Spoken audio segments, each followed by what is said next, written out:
तो स्वागत है साथियों आप सभी का हमारे इस चैनल ओ बे खबर जिंदगी में। तो फिर से जुड़ गए हम सब आप सभी के बीच एकदम नए अंदाज में। तो नए अंदाज में जुड़े तो नए अंदाज के साथ साथ नई स्टाइल में बात भी करना होगा और नया बात भी निकालना होगा। तो नए अंदाज की बात है और हमारे सर की बात गजब की बात है और इसी को सुनते हैं तो कुछ लोगों को समझ नहीं आता। चलो उनका भी हम कुछ तरकीब निकाल देते हैं। तो उसको समझने के लिए ना थोड़ा सा बुद्धि लगाना, और बुद्धि लगाने के लिए हमें श्वास को पकड़ना होगा। तो असल में हम श्वास को जब जानेंगे, जिस तरह से हम राधा राधा राम राम कृष्ण कृष्ण कहते हैं ना, वो भी एक प्रकार का श्वास है। बस उसी को पकड़ना है और उसी को पकड़ेंगे ना और उसको लंबा लेने का जब हम प्रयास करेंगे तो बड़ी बड़ी बातें आसानी से दिमाग में घुसते जाएगा और घुसते जाएंगे और आसानी से बात को समझ जाएंगे। और यही चीज़ है आपकी परेशानी। छोटा छोटा सांस ले लेते हो, छोटी छोटी सांसों में आप बड़ी बड़ी बातें समझने की कोशिश करोगे तो कहाँ से समझ आएगा भाई। तो सबसे पहले आपको सांस में बढ़ोतरी करनी पड़ेगी, सांस को बढ़ाना पड़ेगा और लंबा खींचना पड़ेगा, जिससे आपको बातें अच्छे से समझ आ जाए। और यही है मूल मंत्र और यही है उपयोग, यही है सूत्र। इसी को पहले पकड़ना होगा। निश्चितम, इसे अभी निश्चितम ही मानो, इससे ऊपर और सूत्र है, लेकिन पहला सूत्र तो पकड़ के चलो। और यही है पहला सूत्र और इसी को पकड़ना और इसी में ध्यान रखना। और ये छूट गया तो बड़ी बड़ी बात भी छूट जाएगा और बड़े बड़े कारनामे भी छूट जाएंगे। तो बात को पकड़ने के लिए बड़ी बड़ी चीज़ करना पड़ेगा और बड़ी चीज़ हमारे लिए कुछ नहीं, सांस ही है। सांस को पकड़े रहो और सांस को पकड़कर बड़ी बातों को समझने की कोशिश करोगे तो बड़ी बड़ी बात भी आसानी से समझ आएगा। लेकिन पकड़ने का तरीका होता है उसको। तो पकड़ने का तरीका आपको मैं बता देना चाहूँगा कि लंबी लेना, गहराई से लेना, पेट तक जाना चाहिए और पेट से वापस लाना चाहिए और गंदी चीज़ों को बाहर निकालने की कोशिश करना चाहिए। यह भी एक प्रोसेस और इसको हम समझेंगे। तब तक के लिए हमारे चैनल में बनी रहिए और अपने गुरुजी से हम फिर से निवेदन करते आइए और इसको समझाइए कि वाकई में क्या चीज़ है ये सांस। तो लीजिए हमारे गुरुजी से मिलिए। स्वागत है आपका गुरुजी। सर जी नमस्कार। जैसा कि आप सभी जानते हैं कि हमारा भाई यशवंत विश्वकर्मा इस तरह से हमारा महिमा मंडन करते रहता है और हमारे लिए कुछ कुछ अच्छी बातें कहते रहता है, जिसको हम सुन के आप लोगों के बीच तार जोड़ते हुए सटीकता से अपनी बात रखते हैं। जैसा कि इन्होंने कहा कि अपने आप को जानना होगा। भले ही आप कहेंगे कि नहीं कहा इन्होंने, लेकिन हम कह रहे हैं ना, इन्होंने जानना होगा कहा है। सांस की बात कह दी इन्होंने। सांस से ही तो जिंदा है हम और आप। दुनिया में कोई भी खिल रहा है, फूल रहा है, आगे बढ़ रहा है तो उसके पीछे है श्वास, ऑक्सीजन, O2। तो वो ले रहे हैं तो वो उसको कैसे लेना है, कितना लेना है, इसी विधि पे इन्होंने बात शुरू किया है। तो धर्म की चर्चा करते हैं तो यही तो धर्म है। जो इंसान नहीं जान रहा है उसके लिए जानने लायक बात कह दी, यही धर्म है।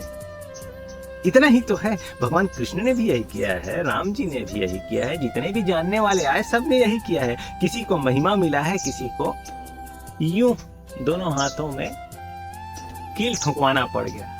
ऐसा सुना है आप लोगों ने बहुत से जानने वालों के साथ किस तरह से प्रताड़ना दी गई। तो उन लोगों को बर्दाश्त नहीं किया जाता जो जान जाते हैं। तो हमें ऐसा लगता है कि हमें आप लोग बर्दाश्त कर लेंगे, क्योंकि आप लोगों की भलाई का सोचते हैं और आप लोगों का भलाई करते हुए आएंगे। आपको बुरा लगे ऐसा कोई बात नहीं कहेंगे। जस्ट लाइक ए रोस्ट, आपको थोड़ा सा ऐसी रोस्ट करेंगे मजे से। आप लोग खुशी खुशी रोस्ट हो जाएंगे, आप लोगों को पीड़ा भी नहीं होगा और आप लोग लाइक भी करेंगे, सब्सक्राइब भी करेंगे। इसी उम्मीद में तो ये मुंह खोल के बैठा है। कितना होश लगा के बोला है मेरे प्रति। आपको वास्तव में प्रथम दृष्टिया यही लगेगा कि मैंने इनको पैसा दे के हायर किया है, लेकिन ऐसा नहीं है। दिल का बड़ा सादा है, भोला है, प्यारा है, बच्चा अच्छा है, युवा है। इनके दिमाग में समझ आ चुका है कि हम कौन है, क्या करने आए हैं, इसलिए बताते हैं। तो राम जी ने भी तो यही किया। अपनी प्राथमिक शिक्षा दीक्षा अध्ययन की, फिर और बड़ी शिक्षा दीक्षा अध्ययन की, फिर उसके बाद एक समय आया तब उन्होंने और आगे आगे किया। तो वो अपने समझ का उपयोग करते हुए क्या सही क्या गलत ये जानने लग गए। इन्होंने भी जाना, तभी तो श्वास का अर्थ बता रहे थे आपको। गहरा लेना है, गहरा लेना है। थोड़ा थोड़ा श्वास लेके बड़ा बड़ा बात समझने की कोशिश करोगे, समझ नहीं आएगा। तो ये सब सोच समझ के बोला होगा, हमने सिखाया होगा, जरूरी नहीं है भाई। वो अपनी समझ से सीख सकता है, क्योंकि यहाँ हर एक बात बारीकी से कही जा चुकी है। बहुत जानने वाले आए हैं, सबने अपने अपने समझ से अपनी अपनी बात रख ही दी है। तो हमें भी अपनी बात रखने का मौका दिया जाए। ये हमारे तरफ से एडिशन कहलाएगा धर्म जगत में, इसलिए हम आते हैं। हमारा भी कोई उद्देश्य है, ऐसे ही थोड़ी आ जाएंगे। इसलिए धन्यवाद आप सभी का कि आप सब हमें सुनते हैं। अच्छा लगेगा आप लोगों को सुन के, हमारी गारंटी है। वादा करेंगे, दावा तो नहीं। साथ ले चलने का वादा करेंगे और वादा निभाने की पूरी कोशिश करेंगे। दावा नहीं कर सकते। दावा करना क्या है, थोड़ा अहंकार का घोषणा हो जाता है, मैं का अपना वाहवाही हो जाता है। तो उतना ज्ञान है, समझ है।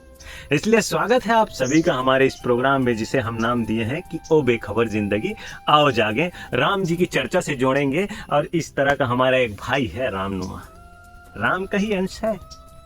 कंकड़ कंकड़ शंकर है बोलते हैं, उसी तरह से हर जन राम है, हरिजन है, सभी है। ब्रह्म है, इनमें भी धड़कता है। तो इन्हीं ब्रह्म से आपको जोड़ने की कोशिश करेंगे। तो इंसान का अपना स्वभाव होता है, उस पर काम करेंगे। जरा ये बाइक आ रहा है, वो आवाज़ कर रहा है, आप लोगों के भी कान में आ रहा होगा।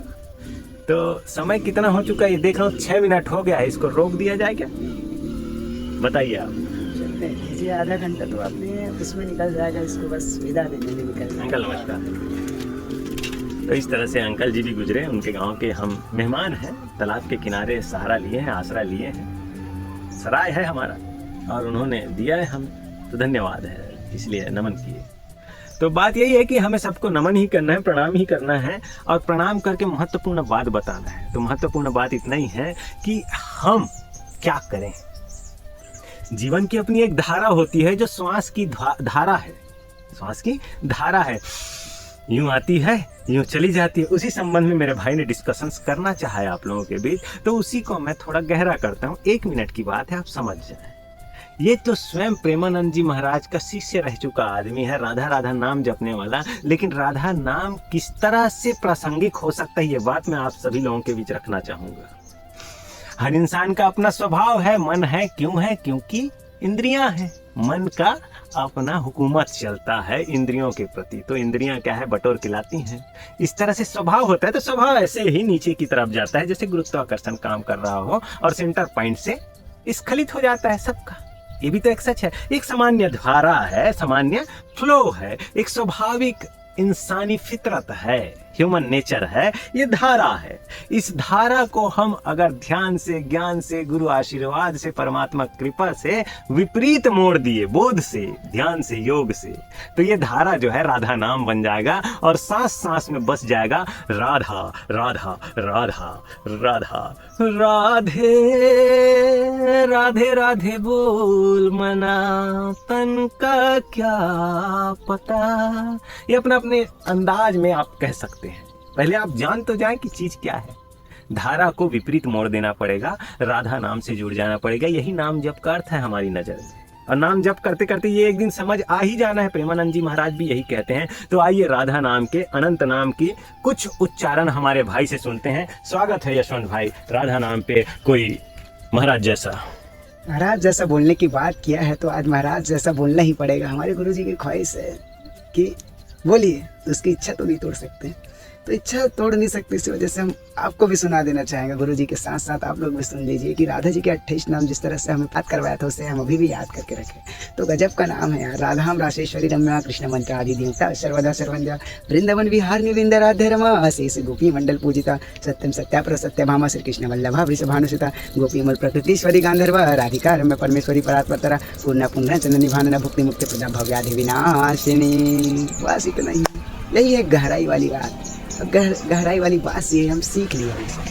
तो मिलते हैं दोस्तों नेक्स्ट वीडियो में, तब तक के लिए बने रहिए हमारे चैनल पर। तब तक के लिए जय श्री राम।